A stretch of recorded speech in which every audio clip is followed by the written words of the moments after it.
Amém, igreja? A paz do Senhor Jesus a todos. Amém?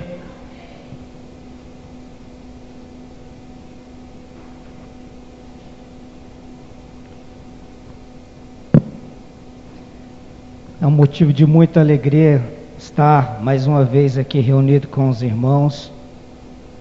Gosto muito de ministrar aqui, eu sinto uma paz diferente, eu sinto, não que na sede não tenha, mas aqui eu me sinto mais à vontade, que Deus me usa de uma maneira diferente do que Ele usa lá. Aí você pergunta, mas por que Deus usa diferente num lugar e diferente no outro? Porque Deus usa conforme a necessidade que a igreja precisa. Talvez nem tanto precise lá de um jeito, como precisa aqui. Mas Deus usa a gente da maneira que Ele quer, como quer, quando quer. Amém? A última vez que eu estive aqui, coincidentemente, foi no último batismo, também dia 2 de dezembro. Então, no último batismo eu estive aqui, e hoje também é dia do nosso último batismo. Estive aqui. Não estranhem a minha careca, vocês estão mais acostumados a me ver com aquele cabelo grisalho aqui do lado. É porque um camarada de 43 anos, que não tem cabelo, por uma questão familiar, já é uma tradição. Eu sou a 5ª geração de carecas da minha família, tanto da família de pai e de mãe, né? Então assim, não basta ser careca, o pouco que tem ficou grisalho. Se tivesse o cabelo todo grisalho e tivesse cabelo inteiro, beleza, mas já não tem quase nada. O que sobra fica branco. Falei, não, arranca isso aí. Ontem eu estava parecendo um Nazireu, hoje eu estou parecendo o Eliseu. Ontem eu estava com a barba parecendo o Papai Noel, branca, cabelo branco. Eu falei, não, sai desse corpo, esse corpo não é teu. Fui lá, peguei a máquina, ó, arranquei tudo, pronto, esse aí sou eu. Sai desse corpo. Amém? Manda um abraço da minha esposa a todos. Ela não pôde vir.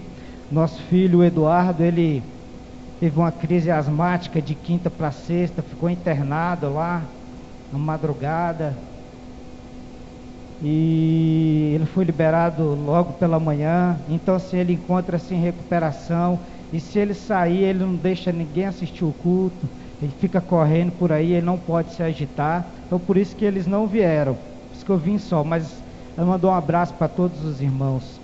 Amém?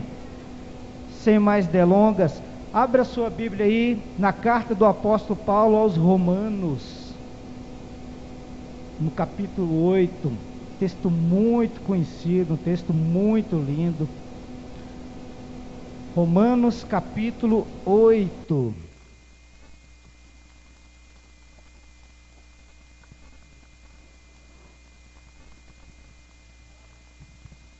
Amém? Romanos capítulo 8, lá no finalzinho. Aí, amém. E ainda por cima ainda usa óculos, né? Já não tá. Ô, Jesus.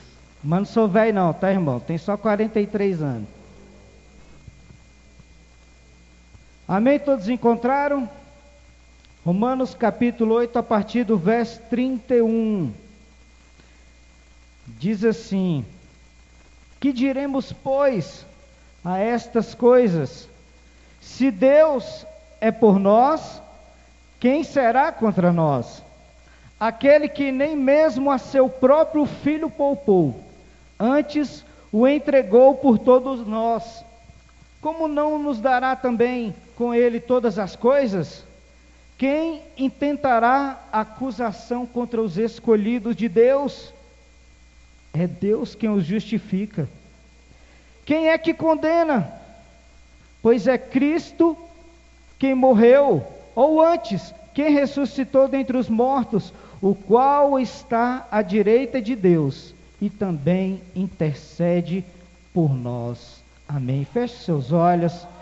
Grandioso e eterno Deus, Senhor, nós colocamos diante de Ti esta mensagem, nós colocamos diante de Ti os nossos corações, a nossa vida, a nossa casa, morada do Deus Altíssimo, templo do Espírito Santo.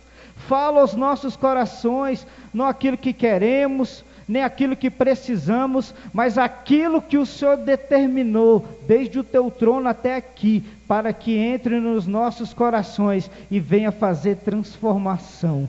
Por isso, ó Deus, nós agradecemos e entregamos as nossas vidas diante de Ti. Fala conosco, ó Pai, no nome santo de Jesus. Amém. Glória a Deus. A carta do apóstolo Paulo aos Romanos, ela é uma carta bem peculiar. Ela é um pouco diferente das demais. Quando o apóstolo Paulo escreveu a esta igreja em Roma, ele estava escrevendo primeiramente a uma igreja da qual ele não teve participação, e uma igreja com a qual ele também não teve nenhum contato pessoal antes da formação dessa igreja. Na maioria das igrejas, ele esteve presente, ele foi um dos fundadores. Os cultos começavam dentro das casas, depois eles se reuniam, construíam os templos, e ele inaugurou muitos dos templos. Mas no caso desta igreja em Roma, ele não teve nenhuma participação, não foi ele quem fundou, e ele não conhecia os irmãos, mas aprove Deus ele fazer essa carta. E esta carta do apóstolo Paulo, muitos teólogos dizem que ela é um resumo teológico da Bíblia. Ela é um resumo da Bíblia. Nela você encontra tudo sobre salvação, predestinação, eleição, justificação. E o apóstolo Paulo, ele escreve esta linda carta. A carta aos Romanos é uma carta evangelística, uma carta muito linda de se ler. E esse fato dele não conhecer essa igreja e não participar da fundação desta igreja, implica que nesta carta há tão poucos detalhes de problemas práticos que havia nas igrejas, como os que preenchem outras cartas, tipo relacionamentos pessoais, igreja de Coríntios, doutrinas e heresias, carta aos Gálatas, serviços a cartas pastorais. Enfim, cada carta tinha sua particularidade, era escrita por uma finalidade. E esta carta foi escrita exclusivamente para o evangelismo de quem? Da nação que imperava sobre os judeus. E Paulo está falando esta carta aos irmãos judeus que estão em Roma. E como eu disse, esta carta ela é mais próxima da teologia, da própria teologia do apóstolo Paulo. Ela é muito particular nos detalhes da sua teologia, da implantação da sua teologia, que você vai ver ao longo das demais cartas. E um pequeno resumo até o capítulo 8. Nessa epístola, do capítulo 1 ao capítulo 3, o apóstolo Paulo fala sobre a universalidade do pecado. Todos morreram e destituídos estão do poder de Deus. Todos pecaram e destituídos estão da glória de Deus. Então fala da universalidade do pecado e da condenação em relação tanto aos gentios quanto aos judeus. Ele incluiu todo mundo aqui.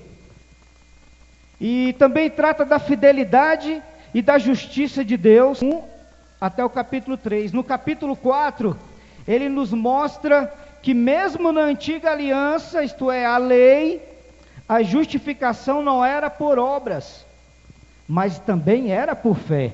Porque não bastava eu cumprir todos os mandamentos, mas se eu não tivesse fé em acreditar a Deus.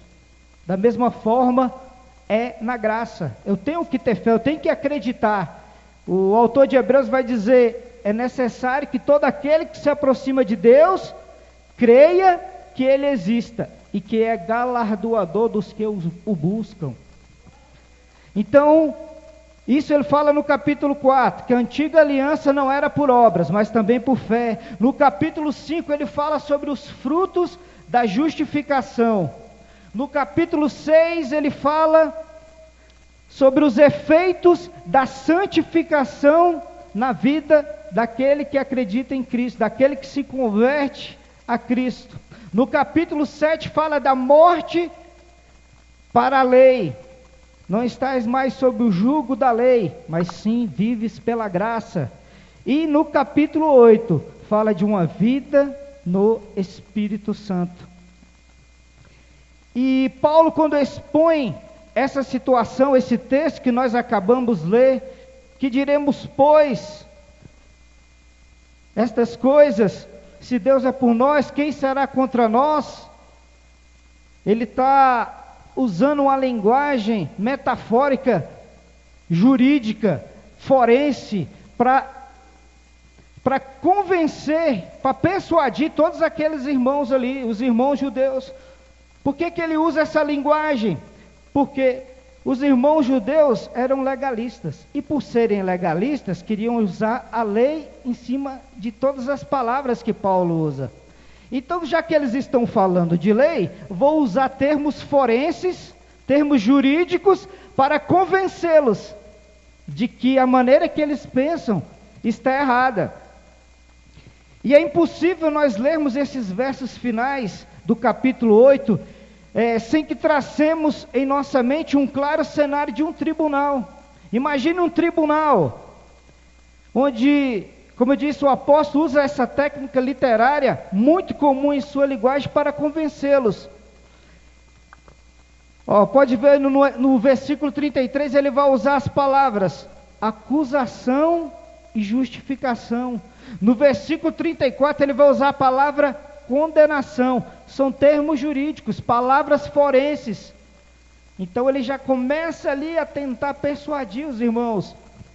E nesse cenário de um tribunal, nesse cenário jurídico exposto ali pelo apóstolo Paulo, em primeiro lugar nós temos que entender: Deus é o juiz. Satanás é quem? É o promotor, é aquele que vai entrar com ação contra nós. Jesus é quem? Jesus é o nosso advogado. Os anjos são quem? Os anjos são aqueles que nos expectam, aqueles que estão à nossa volta, aqueles que estão observando tudo. Esse não é o trabalho dos anjos? Para cuidar dos que são de Deus? E os cristãos são a quem? São quem? São os réus. São aqueles a quem o diabo vai acusar. Imagine esse cenário. Então, o apóstolo Paulo apresenta uma série de exclamações, como nós acabamos de ler, por meio das quais ele expressa a grandeza da alma dos crentes, quando as adversidades insistem em aparecer em suas vidas. Quando a gente, que diremos, pois, a estas coisas?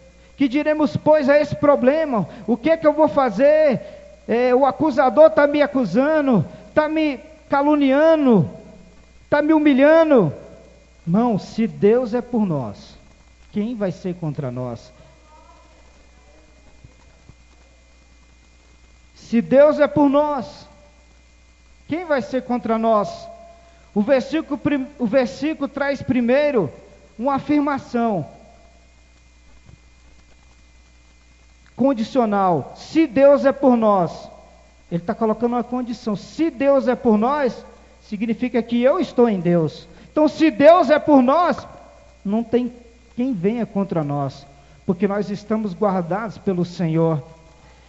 E primeiro ele vem com essa afirmação: se Deus é por nós. Aí ele já vem com a resposta: quem será contra nós? E ele está dizendo algo maravilhoso.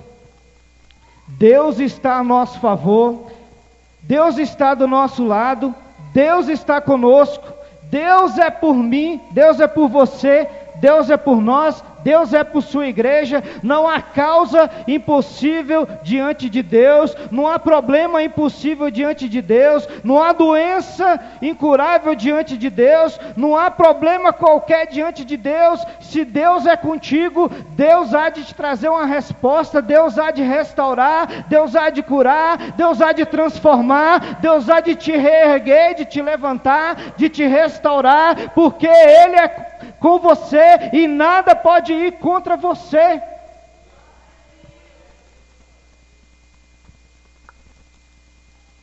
E se Ele diz, Deus é por nós, Ele não está falando de uma possibilidade, ou é possível que Deus esteja comigo. Não, não, não. Como se Deus pudesse ou não ser por nós. O apóstolo não está em dúvida, ele está afirmando. A resposta, como eu disse, é imediata. Se Deus é por nós, quem será contra nós? Ele está conosco, nada pode ser contra a gente. Mas uma coisa a gente tem que entender. Mas isso não quer dizer, em hipótese alguma, que nós não vamos ter nenhuma oposição, nenhuma hostilidade, nenhum inimigo que se levante contra as nossas vidas, nenhum inimigo que se levante com fúria, com ira, com indignação contra nós. Muito pelo contrário, nós temos numerosos inimigos que todos os dias nos atacam. Quando a gente levanta pela manhã, ora, lê a Bíblia, tira o nosso dia, consagra o nosso dia a Deus, a gente tem que ter em mente que nós temos 4 principais inimigos que nos rodeiam o dia inteiro. Qual o primeiro dele? Os desejos mundanos. A sedução, as coisas do mal, as coisas do mundo, as coisas fúteis, inúteis, sem valor, coisas vis, que muitas vezes nós deixamos de olhar para Deus e olhamos para as coisas do mundo e deixamos nosso coração ser azedado, nosso coração ser engodado por aquilo ali. Então, o primeiro inimigo que nós temos são os desejos mundanos. O segundo, os desejos carnais. A nossa carne milita o tempo todo contra o Espírito. É a gente querendo pecar e o Espírito dizendo, não peque, não faça isso, isso desagrada a Deus, isso não é da vontade de Deus. Então, o segundo são os desejos carnais. O terceiro é o diabo. A Bíblia diz que ele é o nosso acusador. E acusador é a palavra grega traduzida para Satanás. É o acusador, aquele que vai sempre te acusar, aquele que vai sempre colocar você em uma situação onde você vai se esquecer de Deus, ou não vai querer estar diante de Deus, porque você vai sentir vergonha do seu pecado. Então o diabo ele vai sempre te acusar, mas uma vez que você está em Cristo, o seu pecado já morreu na cruz. Uma vez que você está em Cristo, o seu pecado pode te trazer vergonha, mas quando você olha para Jesus, você lembra que o seu passado, o seu pecado pode te trazer vergonha, mas a presença de Jesus na sua vida pode te trazer a alegria, pode te trazer a paz, pode te trazer a esperança. E mesmo você lembrando que foi um pecador, hoje você olha para o céu, olha para Deus e você vê que você foi justificado diante dele. E a acusação do diabo é pequena diante da graça de Deus que habita em nós.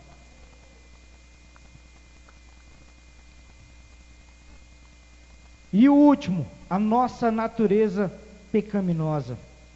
O nosso coração sempre está inclinado para o pecado, para os desejos da carne. Então, se nós não estivermos no Espírito, o capítulo 8 fala disso, do Espírito, da busca pelo Espírito, de ser guiado e transformado e renovado todos os dias pelo Espírito. Então, se nós não estivermos em Cristo, se nós não estivermos no Espírito, nós vamos dar vazão à nossa natureza pecaminosa. E a caminhada cristã, ela possui 3 fases bem distintas. A primeira delas é o quê? A conversão. O que é a conversão? A conversão é a consciência do pecado e o reconhecimento de que precisamos da salvação da parte de Jesus Cristo. Que nós, por nós mesmos, somos insuficientes de chegar a Deus, se não for pela graça de Cristo. E a conversão, ela é o convencimento, através do Espírito Santo, de algo que precisa ser mudado em nossas vidas. Pois a Bíblia diz que o Espírito Santo é quem nos convence da justiça, do juízo e do pecado. Então a conversão nada mais é de que você abriu o seu coração para o Espírito Santo entrar e te convencer que você estava afastado de Deus e que a vida que você levava estava te levando para o inferno, e que Ele que te convenceu da justiça de Deus, do juízo de Deus e do teu pecado, e por isso Ele te aproximou de Deus. Que você era um ex-pecador, mas agora pela graça você deixou de ser um pecador convicto. Ah, mas crente não peca, pastor? O crente peca, mas ele, na maioria das vezes, quase 100%, quando um crente peca, ele peca inconsciente. Um deslize, uma falta de vigilância, uma falta de busca da espiritualidade, busca do Espírito, uma falta de leitura. Essas coisas que enfraquecem o cristão, muitas vezes deixa a gente suscetível a pecar. Se eu não busco, se eu não oro, se eu não leio, se eu não clamo, se eu não vou à igreja, se eu não estou em comunhão, o que vai acontecer? Eu sou como uma brasa que está no fogo. A brasa que está no fogo, ela é que cor? Vermelha. Por quê? Porque ela está no fogo. Mas deixa ela esturricar, cai para fora. Aquela brasa vai continuar vermelha? Vai, mas aos pouquinhos ela vai se apagar, vai virar o quê? Cinza. Aí vem o diabo e ó, pisa. Por quê? Porque não vigiou, porque não teve vigilância em fazer as coisas de Deus. Então é assim que o cristão peca, mas ele não vive na prática do pecado, porque ele tem consciência espiritual do que é certo e do que é errado, do que agrada a Deus e do que desagrada a Deus. Por isso ele tem consciência daquilo que ele faz, e ele sabe que está agradando ou desagradando a Deus. E o segundo ato, qual que é? Da caminhada cristã, a justificação. O que é a justificação? É a transformação, como eu disse, de um ex-pecador em justo.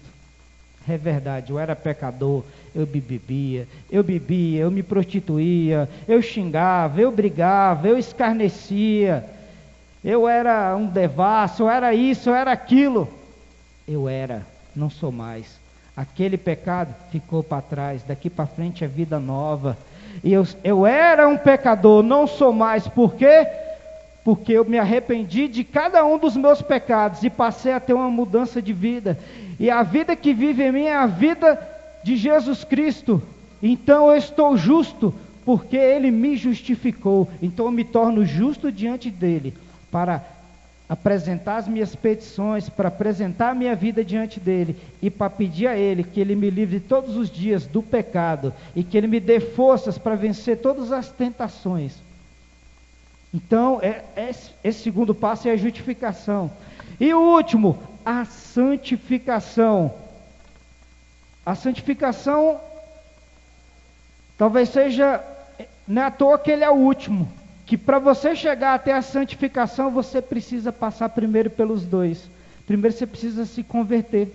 Segundo, você precisa se justificar. E você só vai conseguir chegar à santificação, que é um processo pelo qual você busca a presença de Deus, é um processo pelo qual você deixa ser guiado pelo Espírito Santo, e é um processo pelo qual Ele te leva a viver uma vida santa é irrepreensível. O que é uma vida santa e irrepreensível? Uma vida santa é uma vida de uma pessoa que busca a presença de Deus 24 horas. Ela está ligada no trono 24 horas. Ela respira Deus, ela come Deus, ela olha Deus, ela ouve Deus, ela sente Deus, ela expressa Deus. Tudo é para Ele, tudo é dele, tudo é por Ele e tudo através dele. Essa é uma vida santa, é irrepreensível. É uma vida pelo qual as pessoas vão olhar para você. Desse eu não tenho o que falar. Esse é um bom exemplo, é um bom pai, é um bom marido, é um bom filho, é um bom funcionário, é um bom servo de Deus, é um bom funcionário público, é um bom cidadão, é um bom vizinho. Isso é uma vida irrepreensível. É daquela vida sobre o qual ninguém pode te repreender, porque você mostra o caráter e a mente de Deus. Oh, aleluia. Todos estão entendendo até aqui? Oh, glória a Deus. Então, a caminhada cristã, ela é contínua. Ela começa ali na conversão. E hoje nós estivemos ali na sede. Algumas pessoas se batizaram lá, quase 30 pessoas se batizaram lá hoje. Que eu contei foi 27. Tinha mais, aí uns por um motivo ou outro não puderam ir, mas ia dar mais de 30 pessoas. Alguém aqui se batizou lá hoje? Não, né? Amém. Então, o batismo, ele é importantíssimo. O batismo, ele é a confissão pública diante de Deus e diante dos homens de você quer ter uma vida diferente. Você não quer ser mais taxado pelo... o boca suja ali, xingava que era uma beleza, agora virou crente, né? Tem gente que fala assim, amém, agora virei crente. Aquele boca suja lá agora é boca santa. Ele não usa a boca para amaldiçoar, ele usa a boca para abençoar, porque a boca do crente é manancial de água viva, e a boca do crente tem que ser uma boca de bênção e não de maldição. Então as pessoas vão te ver diferente, de forma diferente. E nessas fases da caminhada cristã é que nós encontraremos todos os dias esses nossos inimigos, o mundo, a carne, o diabo, a nossa natureza. É o mundo tentando nos seduzir a viver longe de Deus. O mundo sempre vai oferecer um prato que te agrade. Não ache você que o diabo vai oferecer a você algo que você não gosta, algo que não seduz o teu coração, aquilo que você mais gosta, aquilo onde você é mais vulnerável, é onde ele vai agir, onde ele vai te tocar, é onde ele vai apresentar o prato que pode te seduzir, mas não vai te seduzir porque você não está na carne, você está no Espírito. E é a carne incitando a gente a pecar e destruir o nosso corpo, também nos afastando de Deus. E o diabo, todos os dias, ele se levanta contra nós. A Bíblia diz que ele é o nosso adversário. Ele está rugindo como leão à nossa volta, esperando a oportunidade para nos tragar. E ele tem tríplice vontade: matar, roubar e destruir. Mas Deus quer te salvar, te regenerar, te justificar, te santificar e te salvar para morar eternamente com Ele lá no céu. Oh, aleluia! Olha aí no verso 36, diz assim, nós não lemos, diz assim: como está escrito, por amor de ti somos entregues à morte todo dia, somos reputados, somos como ovelhas preparadas para o matadouro. É assim que é a vida do cristão, é assim que nós temos que enxergar. Quando ele está dizendo que nós somos entregues à morte todo dia, ele está falando que nós estamos vulneráveis todos os dias, se nós não estivermos na presença dele, porque todos os dias o diabo vai tentar nos matar, vai tentar nos roubar e vai tentar nos destruir, mas nós somos como ovelhas preparadas para o matadouro. Mas quem é o dono das ovelhas? Jesus, o bom pastor. Ele dá a vida pelas suas ovelhas, e as suas ovelhas sentem o seu cheiro. Então, as ovelhas de Cristo sentem o cheiro da presença dEle. As ovelhas de Cristo sentem a presença do Espírito Santo dEle. E eles não vão provar do pecado, porque o pecado já não faz mais parte da vida deles. E aquilo que eles davam por alegria, por bom, por gostoso, hoje eles dão por nojo, porque eles não conseguem mais tragar e digerir aquela vida que eles viviam. Então, quando você sentir em sua vida uma oposição, uma acusação injusta, ou quando tudo parecer desmoronar a sua vida, lembre-se de uma coisa: Deus é por nós, Deus é por você, Ele está do seu lado, e Ele é o seu advogado, o seu filho é o seu advogado. Por isso que o apóstolo Paulo vai dizer lá na segunda carta aos Coríntios, no capítulo 5, 17: assim que se alguém está em Cristo, é uma nova criatura. As coisas velhas já passaram, tudo se fez novo. De que ele está falando? Ele está falando de vida passada, de pecador que não é mais pecador, mas é de alguém que agora está em Cristo e é uma nova criatura. Oh, glória a Deus. No verso 32, ele vai dizer: aquele que nem mesmo a seu filho poupou, antes os entregou por todos nós, como não nos dará também com ele todas as coisas? Aqui ele está falando de promessa. E engraçado que, como o apóstolo Paulo estava falando aos judeus, ele já foi lá na raiz de todo o judaísmo. Ele estava falando implicitamente, dentro do texto, ele estava falando de quem? De Abraão. Ele estava falando a respeito de Abraão, que quando Deus aprovou Abraão, por quê? Porque Deus pediu para que Abraão sacrificasse o seu filho Isaque. E Abraão levou o seu filho, preparou o seu filho para ser sacrificado para Deus, mas aprove Deus. E Abraão, de ter feito esse ato, Deus o livrou desse ato e o abençoou. Então, Paulo está lembrando o sacrifício que seria o sacrifício de Isaque. Assim como o pai Abraão, o pai dos judeus, o pai da fé, teve a ousadia e o mesmo amor que Deus teve por nós de entregar o seu filho, Deus também teve o mesmo amor e entregou o seu filho para morrer em nosso lugar, para morrer por causa do nosso pecado. Então ele estava nada mais lembrando a Abraão: olha, da mesma forma que Abraão fez isso, Deus também fez a mesma coisa. E a diferença entre Jesus e Abraão, entre Jesus e Isaque, Isaque foi poupado, mas o Filho de Deus não foi poupado. O Filho de Deus se entregou por causa dos nossos pecados. Como nós estávamos afastados de Deus, o sacrifício de Jesus veio nos reconciliar com o Pai.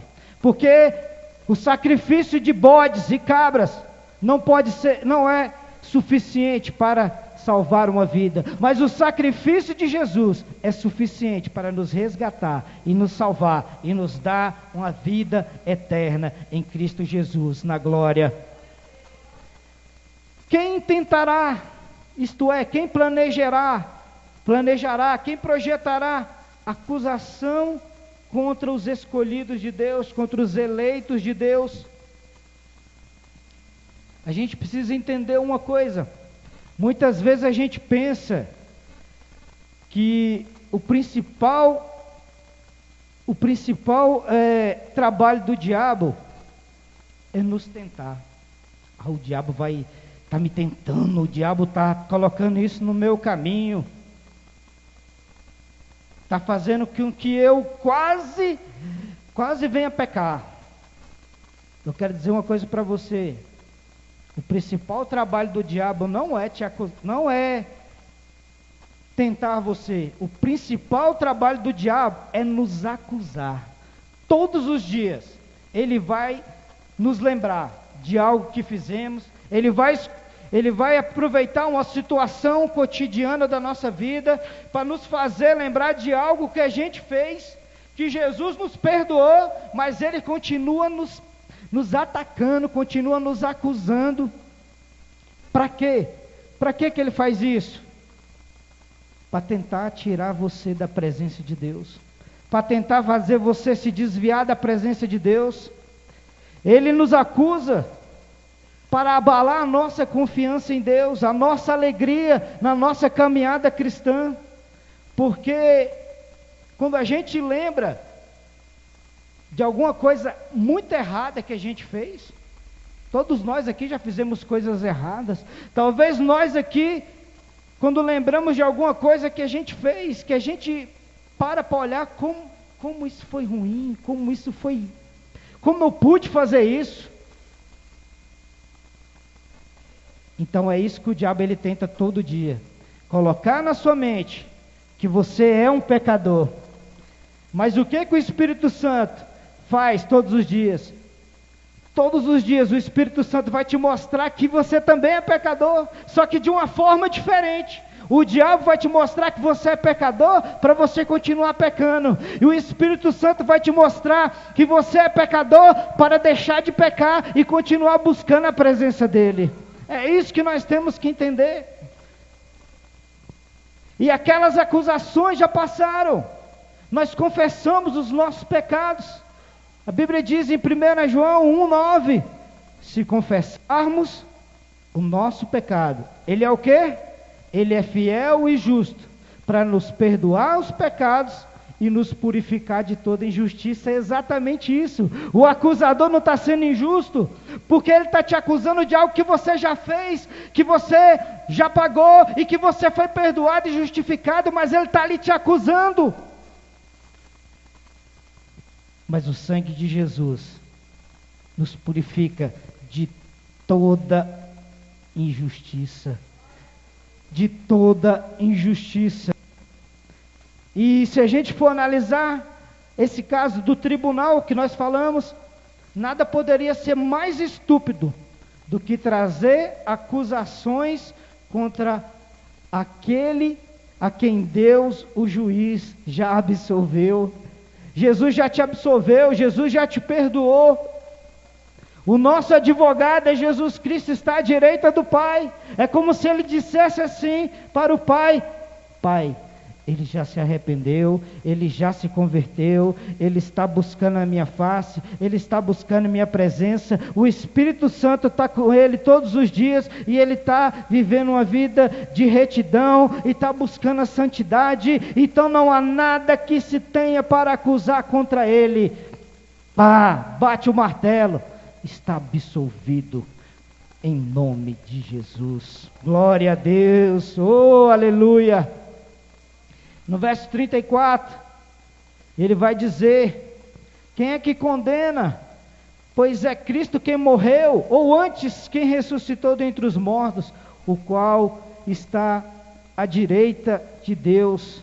Quem condenará os eleitos de Deus?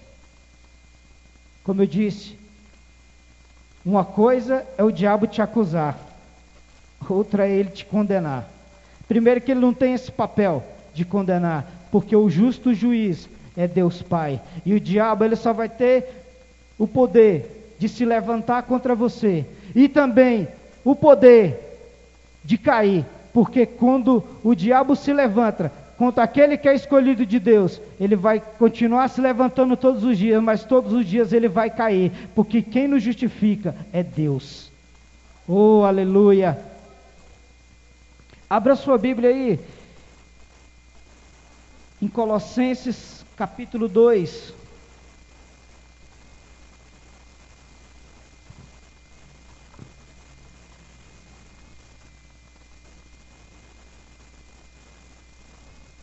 Colossenses capítulo 2, versos 14 e 15.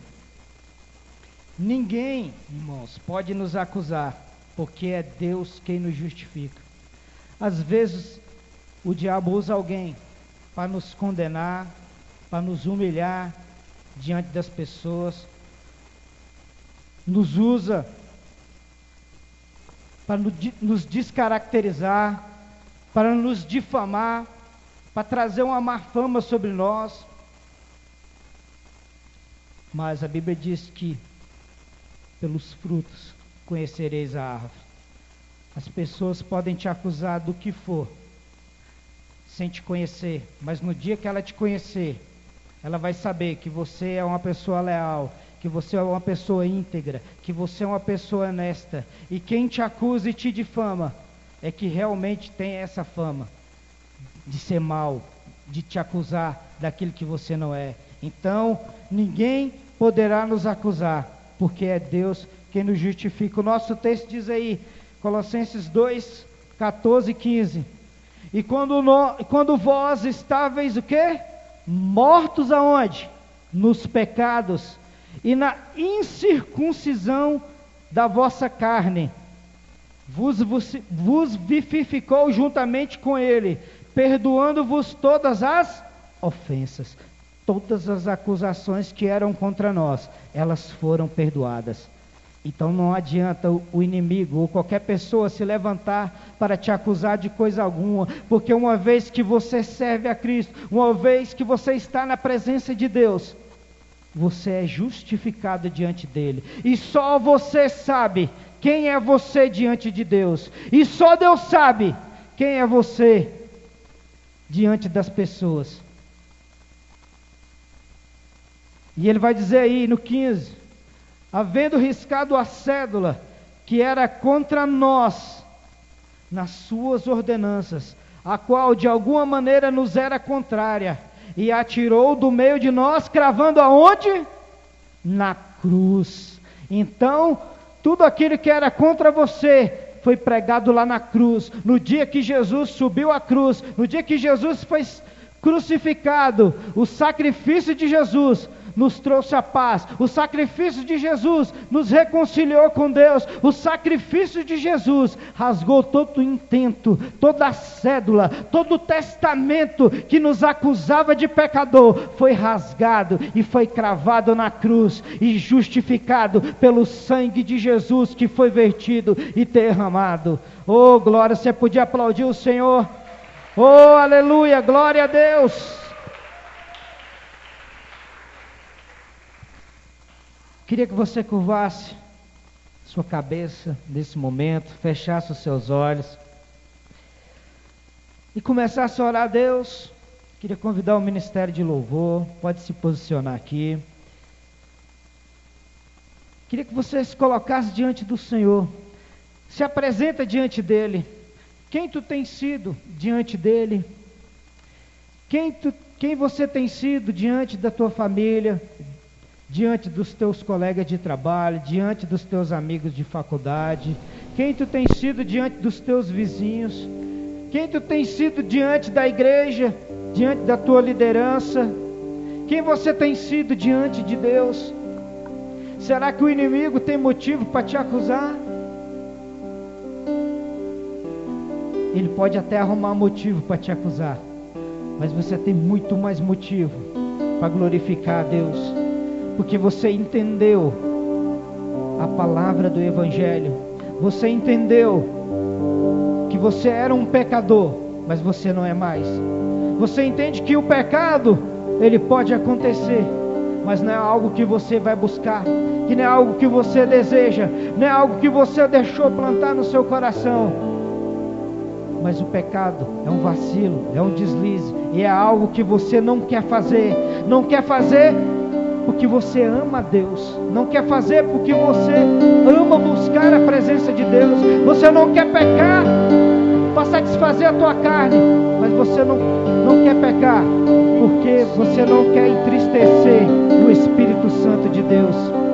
Cristo sofreu a nossa condenação, a nossa culpa foi transferida para Ele, a nossa dívida foi quitada por Ele. Nós somos identificados com Cristo.